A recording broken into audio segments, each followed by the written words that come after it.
ito na nabuksan na. Well, ito ang configuration. Pipili tayo ng configuration. Pero since na nasa low voltage naman tayo na 220 at wala naman tayo sa 440 o 380 volt, itong configuration natin, magiging configuration. Ito ay bago na ang pump ay Baldor na 5 horsepower na 3-phase. Sa pump na ito, naka set na siya. Hanapin lang natin yung tatlong wire at hindi ito magiging kasama kasi tatlong wire na magkakasama. Ito mukhang match naman siya doon. Kung 220 yan, 220 din ito ang configuration. Hindi ito isasama dahil sa low voltage sa setup lang tayo. Tapos magpe-pacing pa tayo, so hindi ito kasamang, hindi ito isasama black, yellow at violet. Dito kasama. Mamaya papaanda rin na natin ito. Magpe-pacing din tayo. Match naman siya dun sa kabila. Okay, cut ko muna ito. Currently ay tumatakbo itong nasa jockey pump as sa booster pump. Kailangan natin ito na patakbuin para mag normal na ang operation. Okay, like and subscribe to our channel. At ito mga po, ito naman yung linuksan at naka-splice na sila for low voltage. Ganito ang magiging configuration niya mula sa ating 3-phase na motor control panel. Ito yan, itong tatlo, electrical tape, hindi kasi kasama na ito. Electrical tape na nakakasama sila. Tapos itong dilaw, well, kahit naman tapos itong dilaw dito, 3-phase 1, itong white red dito, pink blue dito, tapos ito sa chassis ground. Obvious naman na ito yung grounding, pero kaya naman natin na i-tell. Ang grounding ay nandito sa chassis, nakaipit. Okay, ganun ang magiging setup nito. Tapos kapag mali ang pacing, i-check kasi yung rotation dito. Kahit hindi na tayo dito magre-repace, doon na lang sa thermal overload relay. Pagbabaligtarin na lang natin yung wire. At as you can see, wala naman, although naka-numbering sila, only make sure yung resistance nila ay magkakatugma at pantay.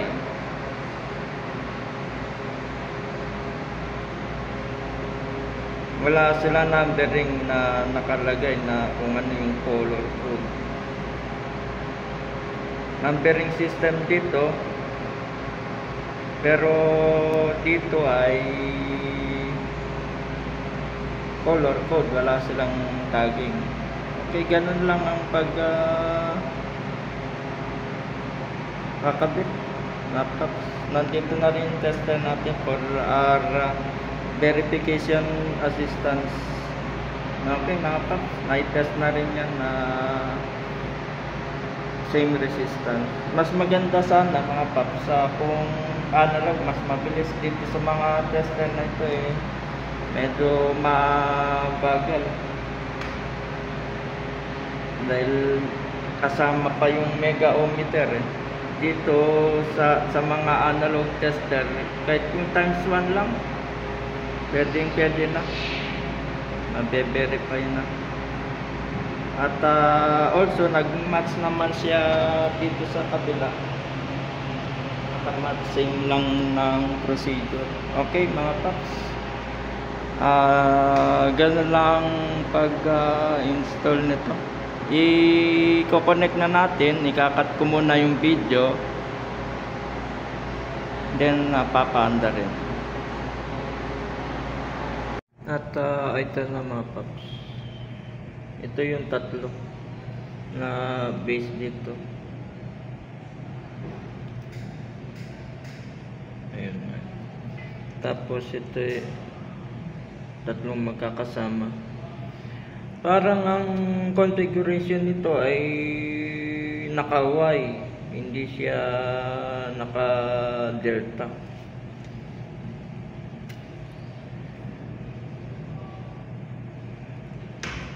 Ito yung configuration ng pang high voltage. Ang high voltage ay tumutukoy sa mga 440, 380. At ang low voltage nito ay nasa 240, 230.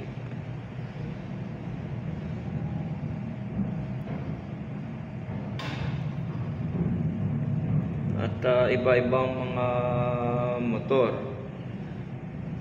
Makikita yun sa nameplate. As per sa factory ay iba-ibang configuration, basta nakalagay sa kanilang nameplate. Pag minsan makikita dito sa chassis, pag minsan makikita dito sa takip yung configuration.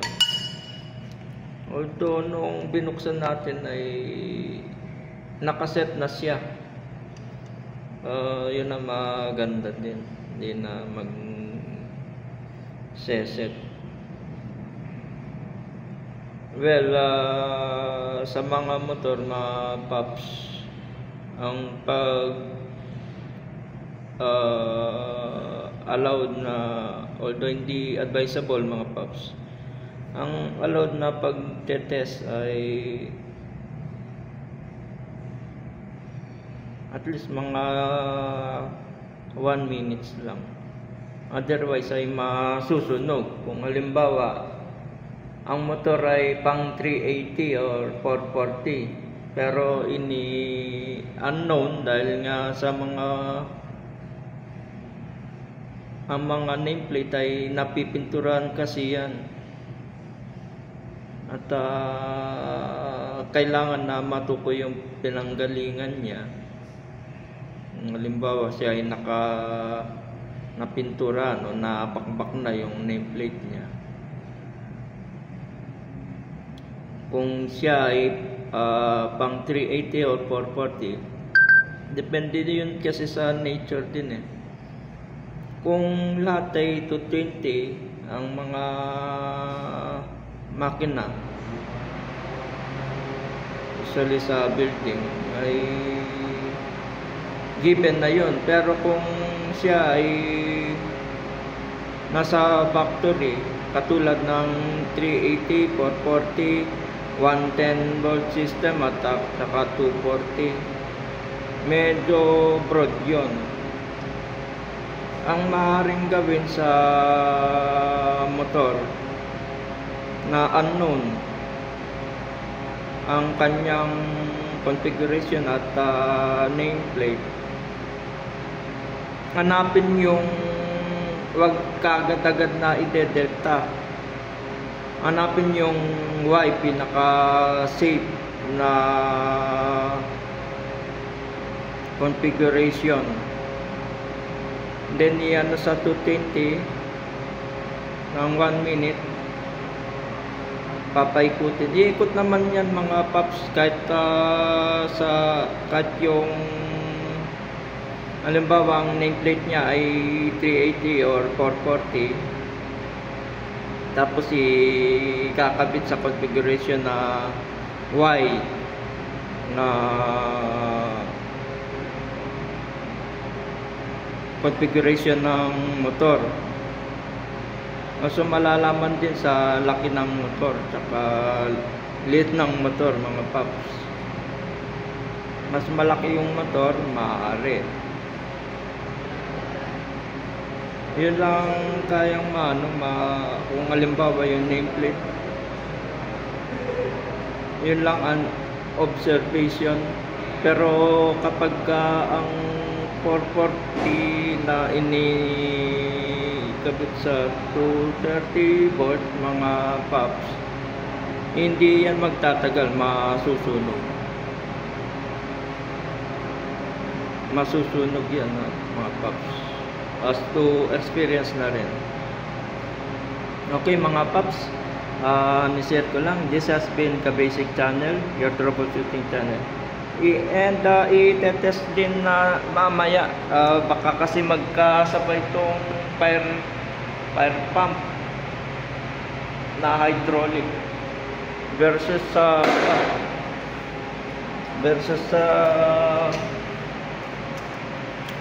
booster pressure. Ito mga paps, yung inilagay na natin sa jockey pump, yung control pansamantala. Tapos ang addition nito, nag-series din tayo sa pressure switch ng jockey pump, papunta ng booster pump. Bakit kailangan mag-series? Dahil merong delay. At yung delay ay from fire pump, pupunta siya ng booster pump. At yung requirements nito ay nasa mga 70. So ika-cut out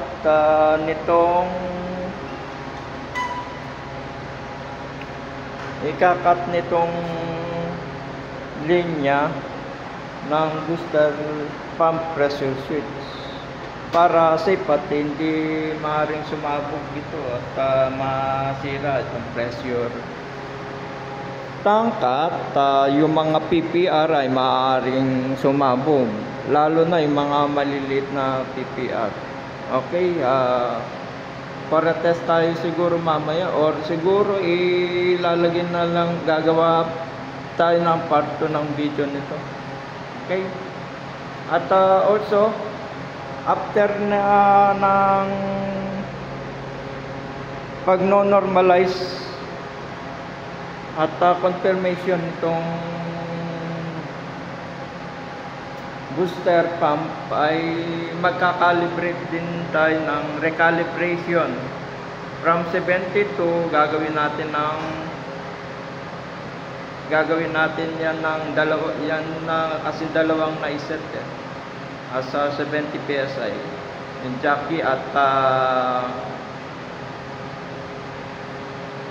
fire pump motor control.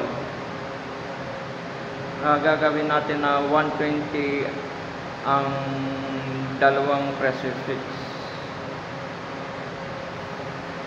kaya magkabila ang pressure switch. Okay, this has been Ka-Basic Channel, your troubleshooting channel, and that's it for now. Ito na mga paps, naikabit na electrically at nag-repacing naman tayo.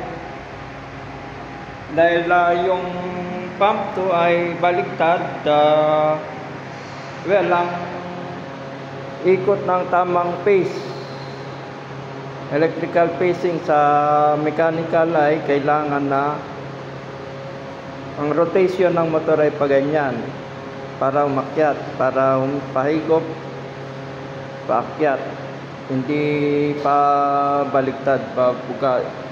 Anyway, sa pump 2 lang nagbe-pace, pero yung pump 1 ay okay naman ang pagkaka-wiring. Sa pace, pump 2, repacing. Dahil medyo kaunti lang yung electrical tape natin, dito na lang tayo numugot. Binaligtad yung pace nito ng pump number 2. So as of now ay naka-series pa rin sa fire pump jockey. Bang ino-observe nitong pagkaka-install para may backup tayo at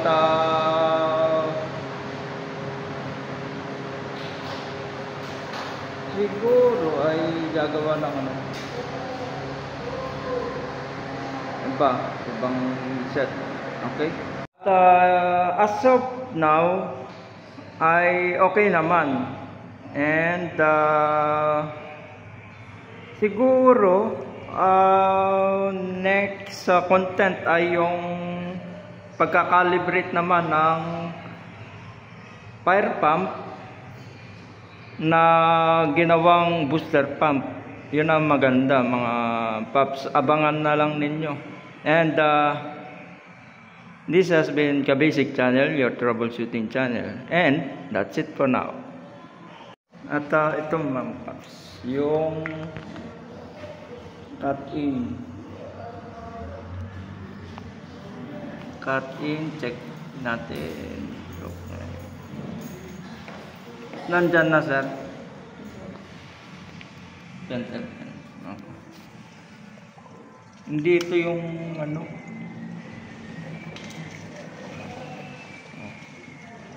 yung isa kasi parang brush na hindi diretso yung sulat.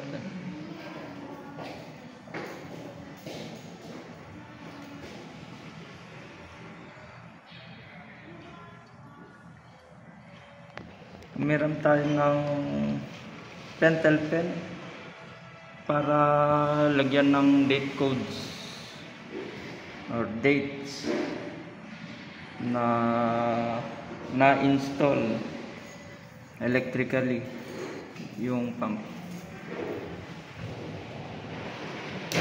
Ayun na mata. Ang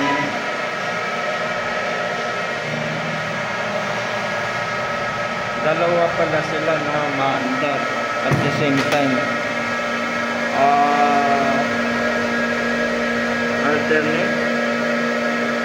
I-ano na lang natin na assign natin na tig-isa para hindi mabilis ang pressure, para mabagal at baka masira pa yung ating mga PVC. Gitna. Okay, naka-auto naman. Yan na mga paps, nag-repace na rin at tamang-tama yung pacing ng bawat isa. Okay.